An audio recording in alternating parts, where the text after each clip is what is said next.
15 अगस्त को देश के करोड़ों देशवासी भारत की आज़ादी का जश्न मनाएंगे। देश को आज़ाद हुए 78 साल पूरे हो जाएंगे। आज हम जिस आज़ादी में रहते हैं, खुली हवा में सांस लेते हैं और अपने अधिकारों के लिए लड़ लेते हैं, यह आज़ादी इतनी आसानी से नहीं मिलती अगर हजारों क्रांतिकारियों ने अपनी शहादत ना दी होती तो। यह आज़ादी 100 से ज़्यादा सालों तक चली स्वतंत्रता की लड़ाई का ही परिणाम है।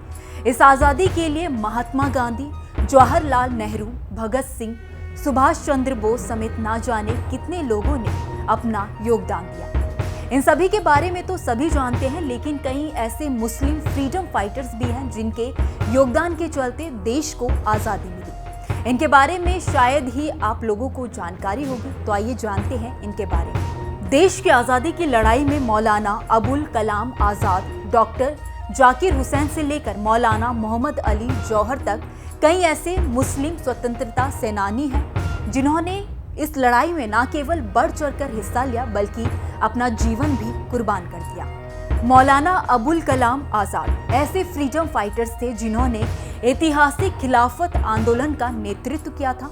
उन्हें 1923 में 35 साल की उम्र में ही कांग्रेस का अध्यक्ष चुन लिया गया। कहा जाता है कि ये खुद को मुस्लिम नेता कहलाना पसंद नहीं करते थे। इतना ही नहीं, इन्होंने कभी भी देश के विभाजन को स्वीकार नहीं किया, जिसके चलते इन्होंने जिन्ना के अलग मुस्लिम राष्ट्र की मांग और देश के विभाजन का पुरजोर विरोध किया। आज़ाद गांधी जी के बेहद करीबी माने जाते थे। साल 1940 में आज़ाद जब दूसरी बार कांग्रेस के अध्यक्ष चुने गए तो करीब 2 साल बाद 9 अगस्त 1942 को महात्मा गांधी ने भारत छोड़ो आंदोलन शुरू किया। इसके चलते आज़ाद समेत कांग्रेस के सभी बड़े नेताओं को अंग्रेजी हुकूमत द्वारा गिरफ्तार कर लिया गया। करीब 3 साल बाद 1945 में उनकी रिहाई हुई। साल 1946 में जब अंतरिम सरकार का गठन किया गया था तो आज़ाद केंद्रीय मंत्रिमंडल में शामिल नहीं हुए। वो देश के विभाजन का विरोध कर रहे थे। आज़ाद ने कहा था कि इस तरह से सरहद पार जाना पाकिस्तान को मजबूत नहीं करेगा बल्कि भारत के मुसलमानों को कमजोर करेगा। बाद में महात्मा गांधी और पंडित जवाहरलाल नेहरू के बार बार समझाने के बाद वो शिक्षा मंत्री के तौर पर कैबिनेट में शामिल हुए। आज़ादी के बाद करीब 100 साल तक भारत के पहले शिक्षा मंत्री के तौर पर इन्होंने काम किया और शिक्षा के क्षेत्र में अपना बड़ा योगदान दिया, जिसके चलते उनके जन्मदिन यानी कि 11 नवंबर को राष्ट्रीय शिक्षा दिवस के रूप में मनाया जाता है।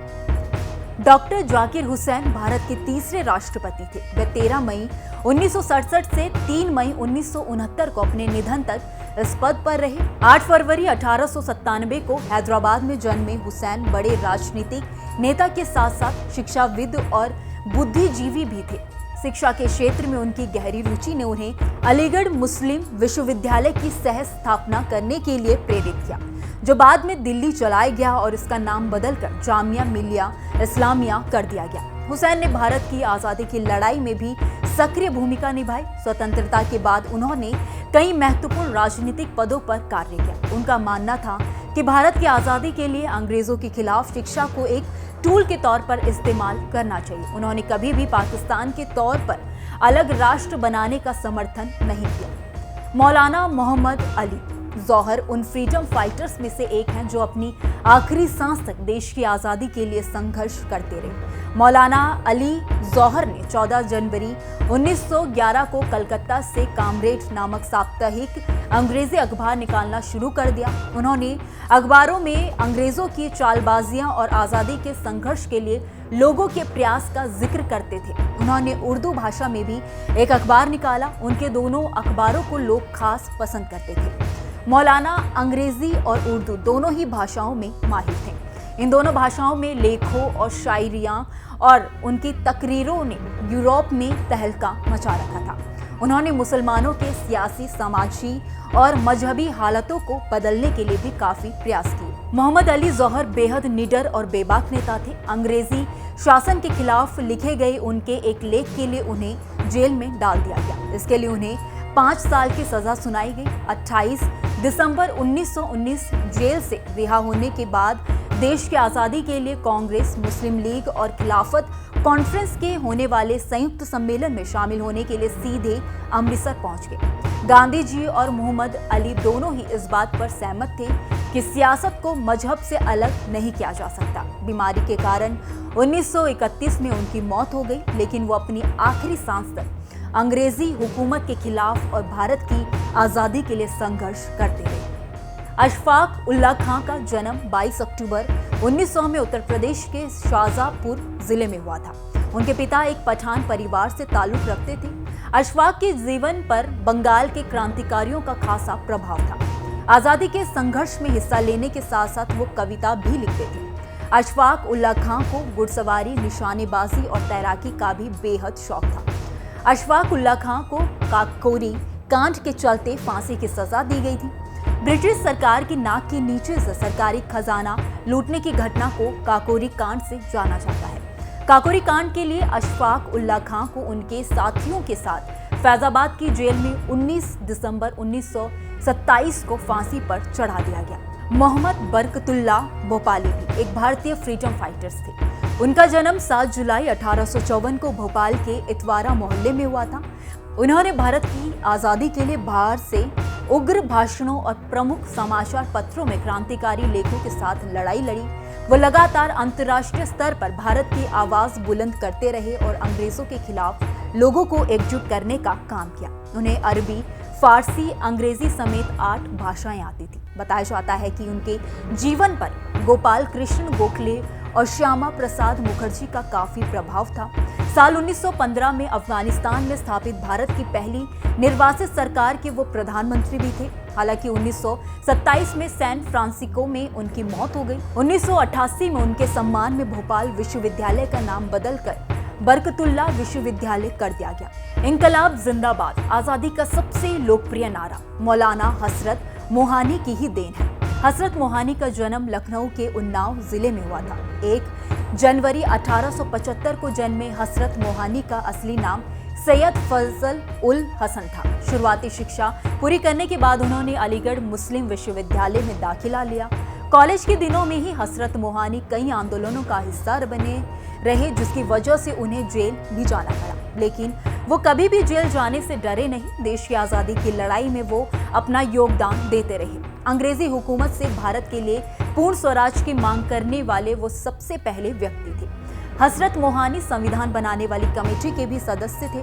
मौलाना हसरत मोहानी ने अपनी शायरी और साहित्य से लोगों में आज़ादी की अलख जगाई। उन्होंने विभिन्न आंदोलनों में अपना सक्रिय हिस्सा लिया। हसरत मोहानी 1946 में गठित संविधान सभा के भी सदस्य थे। मजहब के आधार पर मुल्क के बंटवारे का विरोध करने वाले मोहानी ने पाकिस्तान जाने की पेशकश ठुकरा दी और 13 मई 1951 को लखनऊ में आखिरी सांस ली। यूसुफ मेहर अली 23 सितंबर 1903 को मुंबई में जन्मे। यूसुफ मेहर अली को बचपन से ही क्रांतिकारी आंदोलनों में दिलचस्पी थी। उन्होंने हाई स्कूल की पढ़ाई पूरी करने के बाद ही आज़ादी के संघर्ष में हिस्सा लेना शुरू कर दिया था। यूसुफ मेहर अली एक समाजवादी विचारधारा वाले नेता थे। साल 1942 में जब उन्हें बॉम्बे का मेयर चुना गया था, तब वे यरवदा सेंट्रल जेल में कैद थे। यूसुफ मेहर अली ने क्विट इंडिया का नारा दिया था। यूसुफ मेहर अली ने ही साइमन गो बैक का नारा भी दिया था और किसान और ट्रेड यूनियन आंदोलनों में भी एक अहम भूमिका निभाई। यही नहीं, जब अंग्रेजों के खिलाफ देश अंतिम लड़ाई लड़ने के मूड में था, तो गांधी जी को इस लड़ाई के लिए एक ऐसा नारा चाहिए था जो देश भर के नागरिकों को अंग्रेजी शासन के खिलाफ उठ खड़ा होने के लिए प्रेरित करे। तब कांग्रेस नेता और मुंबई के मेयर यूसुफ मेहर अली ने क्विट इंडिया का सुझाव दिया और महात्मा गांधी ने इसे तुरंत ही स्वीकार कर लिया। बेगम हजरत महल आजादी की लड़ाई में मुस्लिम महिलाओं ने भी बढ़ चढ़कर हिस्सा लिया था। इनमें से सबसे बड़ा नाम था बेगम हजरत महल का। उनका असली नाम मुहम्मदी खानम था। बेगम हजरत महल का जन्म रियासत के फैजाबाद में हुआ था। वो अवध के नवाब वाजिद अली शाह की पत्नी थी, जिन्हें अंग्रेजों ने बंगाल निर्वासित कर दिया था। पति के निर्वासन के बाद बेगम हजरत महल ने अवध की बागडोर संभाली और 1857 की क्रांति में अहम भूमिका निभाई। उन्होंने लखनऊ पर कब्जा कर करीब 10 महीने तक शासन किया। इस दौरान उन्होंने कई ब्रिटिश अधिकारियों को कैद भी कर लिया था। उनमें संगठन और संघर्ष की अभूतपूर्व क्षमता थी। आलमबाग की लड़ाई में उन्होंने अंग्रेजी हुकूमत का डटकर मुकाबला किया, लेकिन हार के बाद वो नेपाल में राजनीतिक शरण में चली गई और 7 अप्रैल 1879 को काठमांडू में उनकी मौत हो गई। उनके योगदान को याद करते हुए 15 अगस्त 1962 में लखनऊ हजरतगंज के विक्टोरिया पार्क का नाम बदलकर उनके नाम पर रखा गया था। आबादी बानो बेगम पहली महिला स्वतंत्रता सेनानी थी जो बुर्का पहनकर राजनीतिक रैली को संबोधित करती थी। आबादी बानो बेगम अंग्रेजी शासन के खिलाफ हुए खिलाफत आंदोलन में भाग लिया। न्यूज नेशन अब व्हाट्सएप पर खबरों की ताजा अपडेट के लिए न्यूज नेशन के इस QR कोड को स्कैन करें।